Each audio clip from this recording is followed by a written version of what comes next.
WrestlingInc.com brings you Two-Faced Wrestling Talk, the podcast that goes beyond WWE and goes in depth on ROH, NJPW, Impact, and more. Also featuring fun pop culture and wrestling crossovers, listener Q&As, and extended discussions about wrestling topics past, present, and future. Now, here's your host, Kelsi. Hi, and welcome to Two-Faced Wrestling Talk. I'm joined, as usual, by my co-host, Paul. And Kelsi a little subdued, coming back from the Jericho Cruise, and they always say that people come back from cruises sick, so I'm glad I didn't go on the cruise. And seemingly you've got a little bit of a scratchy throat, not feeling so good, so best precautions didn't work.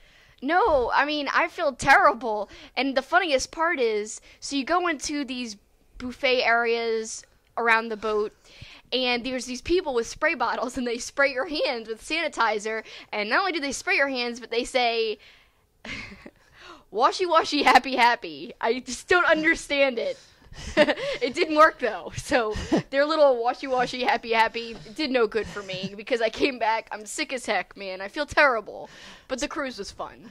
I don't know what's more ridiculous, the washy washy happy happy, or the way you say buffet with your Louisiana buffet accent. Before we go any farther, we remind you can find us at Two-Faced Pod on social media, or make sure you check us out, twofacedpod.com. She's also at Super Kicking It, and I'm at pboron88. And we want to thank our good friends St. Arnold Beer as we crack open a couple Oktoberfests.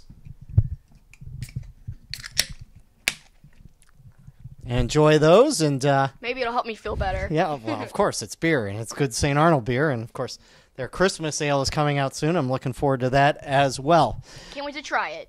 And before we dive into things, we want to mention that obviously because Kelsi's not feeling well, we're going to keep this relatively short by our podcast standards. No questions this week, but next week we will have your questions and answers, and of course the return of the Pop and Wrestling Connection next Tuesday. But we're going to start with the cruise, and we're not going to talk about specific matches because that doesn't air until this weekend on November Fight TV. 3rd. Yep. Yeah, so we're not going to talk specifics of the matches, but we want to talk about the cruise. And why don't you just tell everybody what the experience was like? Well, I have to say, the best part of the entire cruise was the matches. We're talking about 4 nights of 3+ hours, high-quality level, like almost like pay-per-view quality matches here. Especially like the higher tier ones, especially the cross-promotional stuff. Like I loved Marty versus Sammy. They did a really good job with that. There were some parts I missed, so I can't wait to watch it on Fight.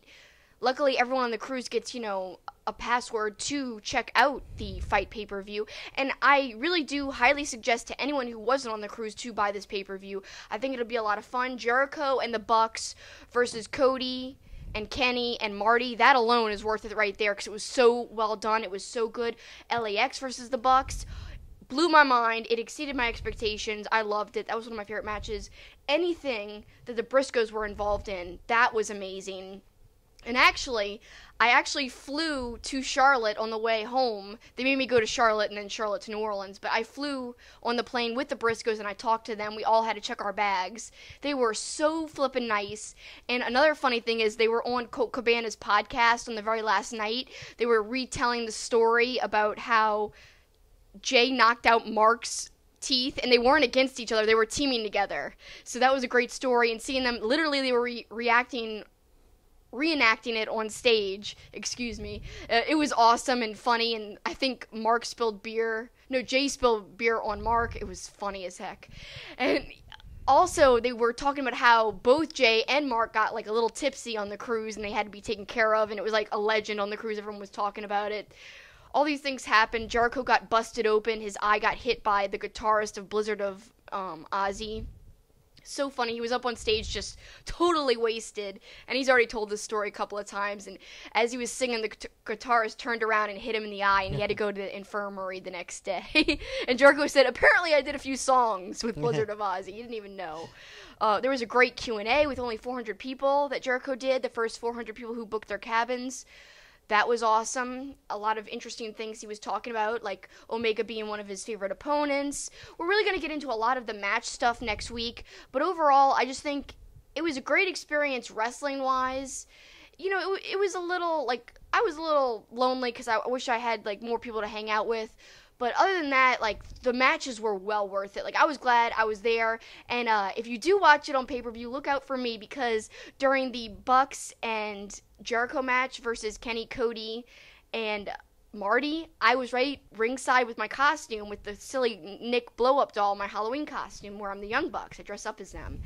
Well, Marty did something with the doll, and it was hilarious. So I can't wait. Also, earlier in the night, if they show this match, another member of the Elite did something with my doll. It was just funny. I can't wait for you guys to see it. Let me know if you guys can tell that from the pay-per-view. Well, you mentioned the LAX Young Bucks match. I sure hope that's on the pay-per-view, because I think I told you that's the match that I think I was most excited about. And we even heard from LAX a couple months ago here on the podcast how excited they were, because Young Bucks were one of the few teams they've never faced off against. And I think another part of this cruise that is so significant, you showed me an Instagram post where 3 champions, 3 different promotions are standing together in Kenny Omega, New Japan, Jay Lethal from Ring of Honor, Johnny Impact from Impact Wrestling. Kind of a encapsulation of how big this cruise was and how special it was. It was special, and I feel like all the wrestlers really felt that when they were there. They kept conveying how amazing the cruise was, how they want to do it again, and how special all these promotions working together was, you know, for wrestling in 2018. It's a special thing, and historic, I guess you could say as well. And as somebody who was there for the matches firsthand, I can attest that it did feel special, and it was organically special. It wasn't something that people are telling you, oh, this is historic, oh, this is special, like some other things, you know, recently. But I feel like this was truly, like, just, I don't know, everyone there was like, Vince can't touch this. There was a chant, Vince can't touch this. It was really cool. I don't know, I can't tell you. Even Jericho was like, they're right. I don't know. It just felt really cool, like, Jericho putting it all out there, taking a risk on this new venture. I think it is really a testament to how kind of like a trailblazer he is. It was awesome. I think it paid off. Well, and the other funny things are that you texted me about. Of course, I was in Minnesota covering the Saints-Vikings game. That's why I wasn't on the cruise.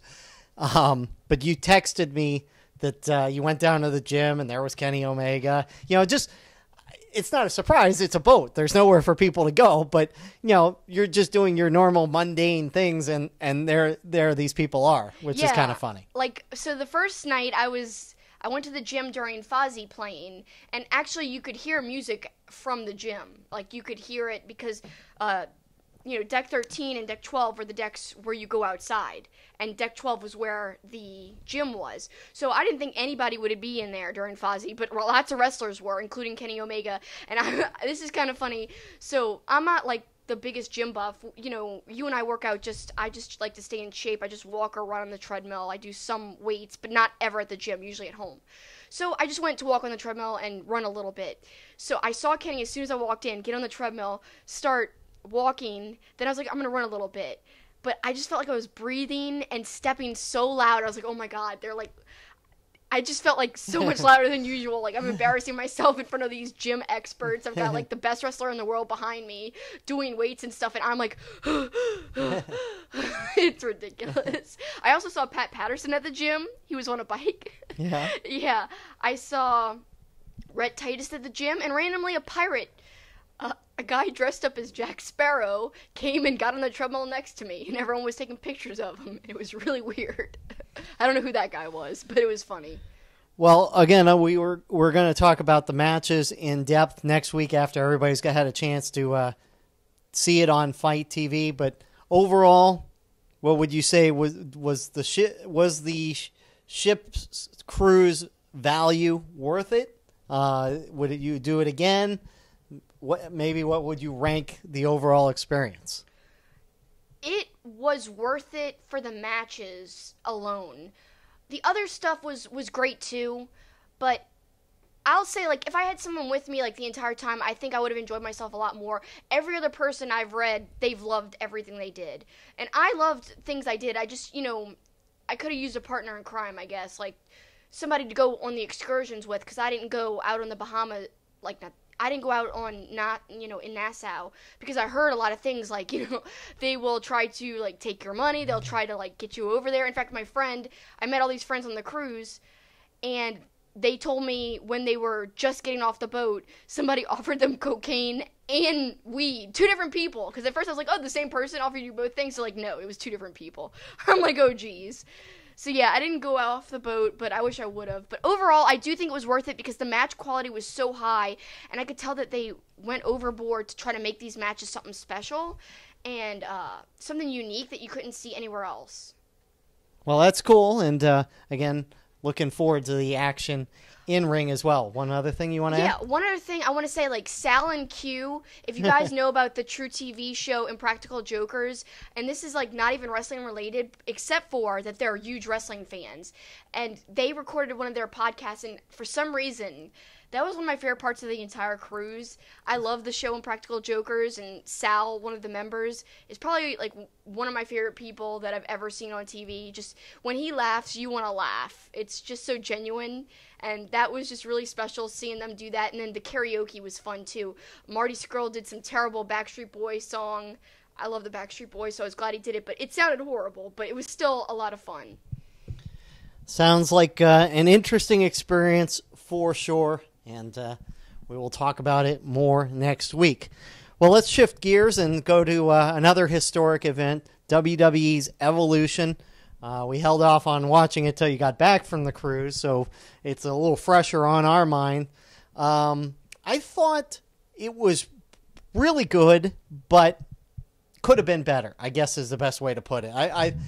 There were a couple times where things seemed a little slow. You pointed out in the Sasha Riot Squad match. Yeah, that was odd. Like, Sasha's usually one of the best wrestlers on the roster. And so is Ruby Riott. Yes. And so they had, like, alone sequences together, and it just seemed like they were both moving through molasses and almost like they were touching each other super softly. Like, their punches were soft. It just, everything seemed so, like, they were protecting each other, like, to the max. I don't know what was going on, but, and I don't know if it was just me who noticed this, but I don't know. It wasn't like them. They're usually some of the best women wrestlers on the roster. So to me, that was out of character, out of place. It was odd. And yeah, the show was pretty good, but that's something, like, on the cruise, Evolution was happening as I was watching matches on the cruise. So I'm looking on my Twitter, and I'm seeing all this stuff, people raving about Evolution. And I thought it was a pretty good show, but I feel like, and this sucks, but it's all about perspective. We talked about this last week. I feel like because I saw all these tweets hyping it up, almost like overhyping it, when I watched it, I was like, I didn't see what they saw. Because I was expecting something so high from what they said. And then, I don't know. I hate to be that person, but I'm not going to just agree to agree. That's not me. That's never been me. I say how I feel. And if you guys disagree, of course that's okay. That's our motto here on our podcast. It's okay to agree to disagree, as long as we all are respectful to each other. So yeah, I thought that the Charlotte-Becky match was good, but I don't think it beat Sasha versus Bayley. That's From one of my NXT TakeOver, yeah. Yeah, that's my favorite women's match. Still, to me, the best women's match ever. As good as Becky and Charlotte was, and it was really good. There were some great spots. I mean, Becky's power bomb through the table, which ended it, the leg drop off the ladder. But then there were some things, where Charlotte had the table too close, and so the moonsault didn't quite hit. Yeah. And it was a great match, but as you said, gimmick matches are the easiest types of matches to be great matches because you're relying so much on outside elements to make the match good. Everyone loves when tables are involved. Everyone loves when ladders and chairs are involved. Of course, it's going to be highly touted as a great match. I'm not taking anything away from the women. It was a really good match. It just wasn't what I thought it was going to be in terms of, I heard it was the greatest women's match ever. And to me, I wouldn't call it that because I still have such a soft spot in my heart for Sasha, versus Bayley from NXT TakeOver, as we just talked about. That match relied on wrestling. Well, and story. It blew everybody's mind, and it started kind of what we're seeing now. Right. So I think, look, as good as this match was this week, if you're putting them head-to-head, I still say Sasha and Bayley was better. Now, as far as the pay-per-view, I thought one thing they did really well in stacking the show is they got the legends on early, but let the current stars be all the main events. So, you had Trish and Lita early, which I thought Lita didn't look so great. Trish, I thought, was pretty good.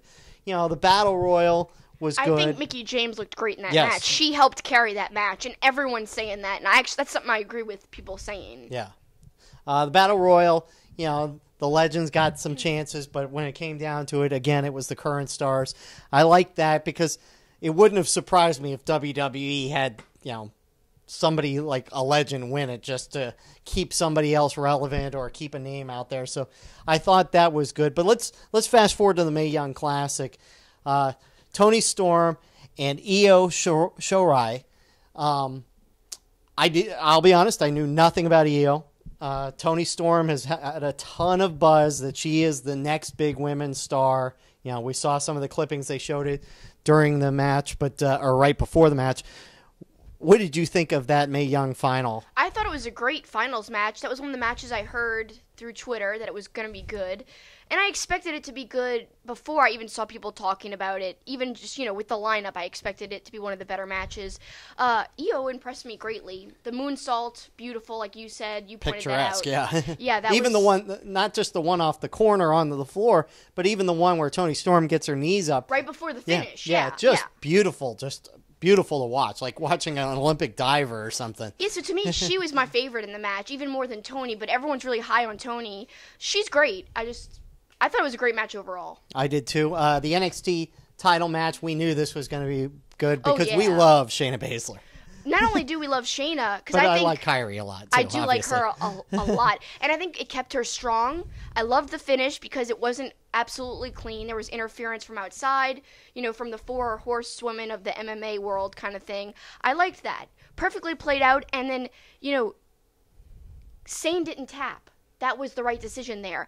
That match might have been one of my favorites, even more than the Becky-Charlotte match. I just love Shayna so much. I think she's like the best heel in all of WWE. We said this a couple of weeks in a row.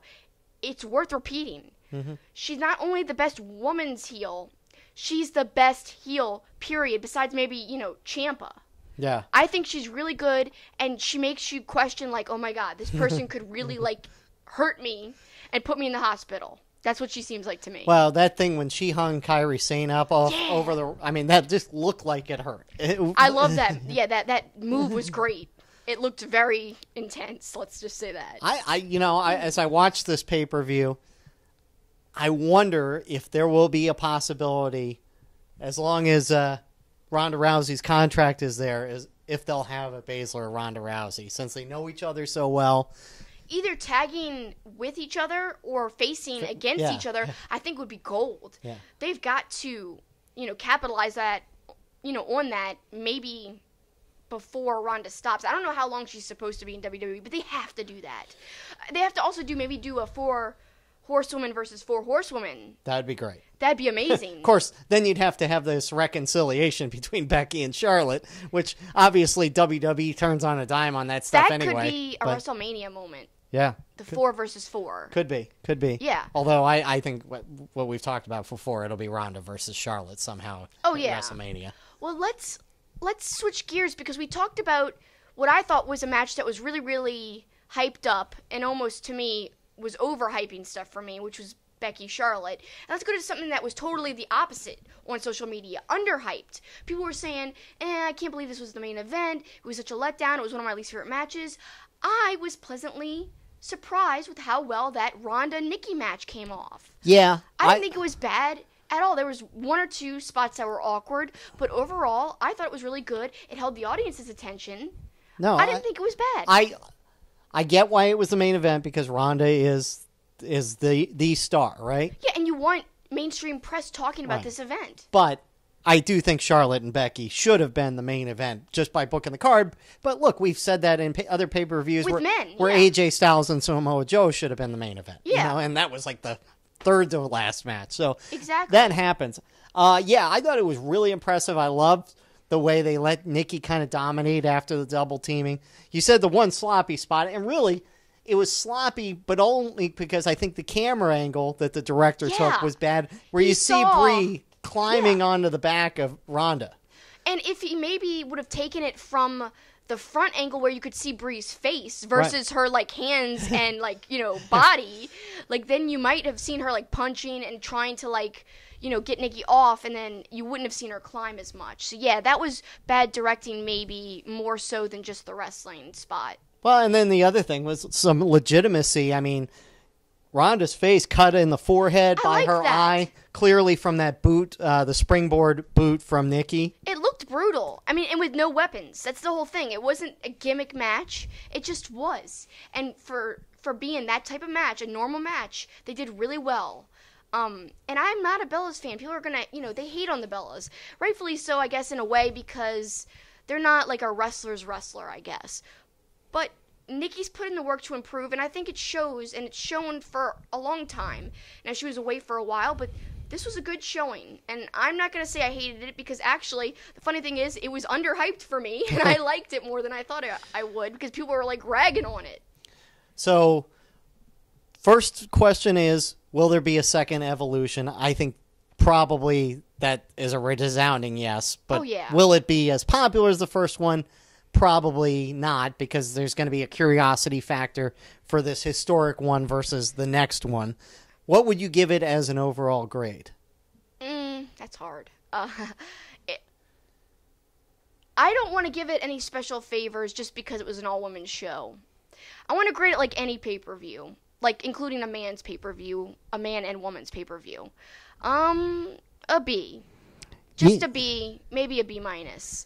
Because there's some matches that just didn't hold my attention. A B. A solid B. The main event, I do think it surprised me. I liked that because I think they delivered more than what was expected.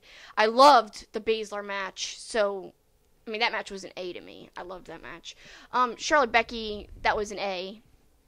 Yeah, I guess a B. Yeah. If you compare it, I'm not giving special treatment because, I'm a woman. I think we should judge it against everything else.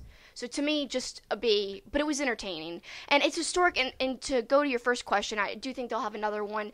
The feedback was so positive on social media, in the mainstream press. It's just sad that they're going to follow it with this stuff, with this all-male pay-per-view in a country that doesn't have as many rights for women. Well, we'll get to that as a quick out in a second. I also agree, it probably was a B. Look, I think all 4 championship matches were A matches. I thought the NXT, the Mae Young, the SmackDown, the Raw were all A matches. I think the tag team match to start the show was only okay, probably a C. The Battle Royal was probably a C, but Battle Royals are never anything overly exciting for the most part. The All-In one was great. That was the best Battle Royal ever. That was pretty good.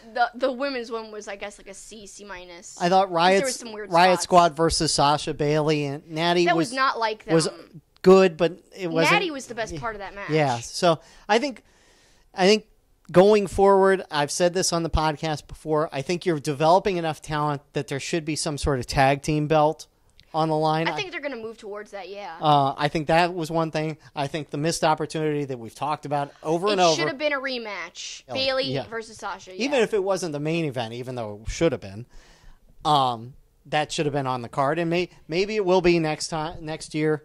That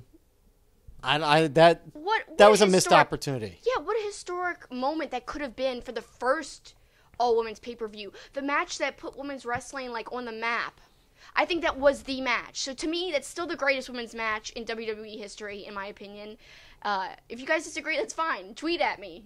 Tell me why you disagree. That's okay. At SuperKickinIt, SuperKickingIt. It still holds up to the test of time. The only thing I can say, maybe in WWE's mindset, if I was trying to predict why they didn't do it, is maybe they felt like they didn't need it as much for this first one because it was going to be big anyway. So maybe a year from now, that could be the main event in the second Evolution, and maybe build a whole storyline to it. But again, WWE makes no sense because they seem to be building a storyline earlier in the year and then they went away from it. So. Well, that's actually a great point, Paul. I didn't really think about that. So maybe they could use it next year, but will they actually book it at all? And when? I mean, it could be a WrestleMania moment. That's, to me, how big of a match opportunity it is. They've got great chemistry. Please, at some point, capitalize on it, WWE. Please. Yeah, you would think. So that's it for Evolution. As far as Crown Jewel goes, we're not really going to talk about it. We're not even sure if we're going to watch it at this point. I don't know. Don't expect a review per se from us because we're still, as we record this podcast, up in the air on whether we'll even watch it. Even though I do want to see Braun and Brock. I would like, we've talked about it a million times. I'll watch AJ Styles and Samoa Joe over and over and over again. Yeah, I love them. But I don't know. It feels dirty to watch that pay-per-view. It does. And I think a lot of people feel the same way. Yeah, a lot of people on social media I see are just like, I'm not going to review it. I'm not going to watch it. Like other podcasters even. So I'm on the fence about it too because we've got a lot to watch this weekend anyway with the Jericho Cruise. I can't wait. And we got to catch up on New Japan stuff. We're behind on that. Behind. We got to apologize to you guys, our listeners, because we've been a podcast that always talked about New Japan stuff and talked about our favorite points in latest matches and stuff like that and story developments. We haven't been doing that, so we apologize. Things have been hectic in the month of October for us. So yeah, things are going to settle down a little bit, and like we said, next week we'll get back to taking your questions, and we'll have a Poppin' Wrestling Connection again next week. Yes, and also I just want to reiterate, I know you guys might be saying, man, Kelsi was on the cruise, but she's barely talked about it. We are going to go in extreme depth. I literally took maybe 500 pictures / kind of short video GIFs at the cruise. So if you are watching the pay-per-view on November 3rd and you see me ringside with a phone in my hand, I was taking so many pictures to put on the YouTube version. Another thing to make note of, if you're watching on YouTube and all you see is our logo, we did not do a video version because I'm just not feeling well at all right now. I'm surprised we even have gone this long. I'm just trying to tough it out, I guess. But yeah, we'll be back. Our video version will be back next week, and we will go very in depth on the cruise. And we're not talking about the matches because we don't want to give any spoilers because, as you guys know, it was a Sea of Honor tournament, so it was a tournament with brackets. So as soon as we start talking about matches and winners, it all gets spoiled. So yeah, I'm not going to do that to anybody, and I would never hurt Ring of Honor by giving away what happened. I do recommend buying the show. Yep, we'll be watching it, and we'll talk about it next week on Two-Faced Wrestling Talk, and we will try and get Kelsi back to good health with a steady diet of St. Arnold beer and maybe some emergency in there as well. Not in the beer, just in some water on the side. Yes, yeah, exactly. That would be You'll hydrate with the emergency, and then you'll feel better with the beer, trust me. Yes. So we do apologize for this, abbreviated version, but we just wanted to put something out there at least. Yeah. Yep. So, again, make sure you follow us at Two-Face Pod. Check us out, twofacepod.com. She is at superkickingit with a G. I'm at pboron88. And we appreciate you joining us. And, of course, I've got to throw it in because we don't have a video version, and I've been consistent in wearing my Red Sox gear. Congratulations to the Boston Red Sox, you Dodger fans, Astro fans, and Yankee fans listening. Best of luck next year. Yeah, I got to say, that was awesome. I even watched some of the World Series. Yeah, I'm very happy about the Red Sox, so that was cool. But that's going to do it for us this week. Make sure you check us out next week. Thanks so much for listening and or watching if you're checking us out on YouTube. That's the finish.